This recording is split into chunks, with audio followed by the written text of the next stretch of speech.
গাজীপুরের Rajendra eco resort দখলে নিতে হামলা, ভাঙচুর ও লুটপাটের অভিযোগ পাওয়া গেছে। হামলাকারীরা রাজেন্দ্র ইকো রিসোর্টে প্রবেশ করে প্রশাসনিক ভবনের কর্মচারীকে জোরপূর্বক রিসোর্ট থেকে বের করে দেয়। তাদের অভিযোগ, রিসোর্টটি দখলে নিতে একটি চক্র জাল চুক্তিনামা তৈরি করে তা দেখিয়ে মালিকানা দাবি করেছেন। পরে আদালতে মামলা করা হলে পিবিআই ওই চুক্তিটি জাল বলে আদালতে প্রতিবেদন দাখিল করেন। চুক্তিনামায় মৃত ব্যক্তির স্বাক্ষরও রয়েছে বলে পিবিআইয়ের প্রতিবেদনে উল্লেখ করা হয়।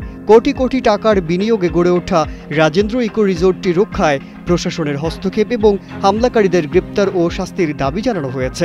19 অক্টোবর বিকেলে গাজীপুর সদর উপজেলার পিঙ্গাইল এলাকায় রাজেন্দ্র ইকো রিসোর্টে এক সংবাদ সম্মেলনে রিসোর্ট কর্তৃপক্ষ এসব অভিযোগ করেছেন।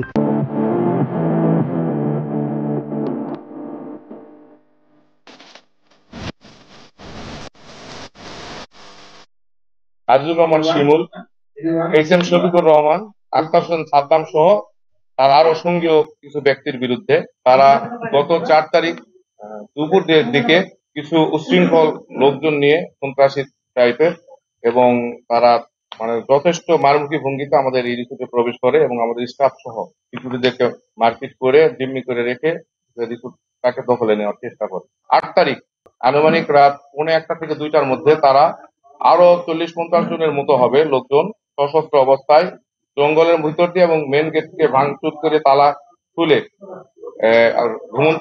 ঘুমন্ত কিছু আমাদের স্টাফদেরকে উঠায় মোবাইল ফোন, মানি ব্যাগ, টাকা পয়সা, ঘড়ি যা পাইছে এগুলো কেড়ে নেয়। ভুয়া কাগজপত্রের মাধ্যমে এখানকার মালিকানা দাবি করে আসে। তারা আমাদের কর্তব্যরত যে ডিউটি ছিল সিকিউরিটি এবং স্টাফরা তাদেরকে মারধর করে এবং জিম্মি করে রাখে অস্ত্রের মুখে।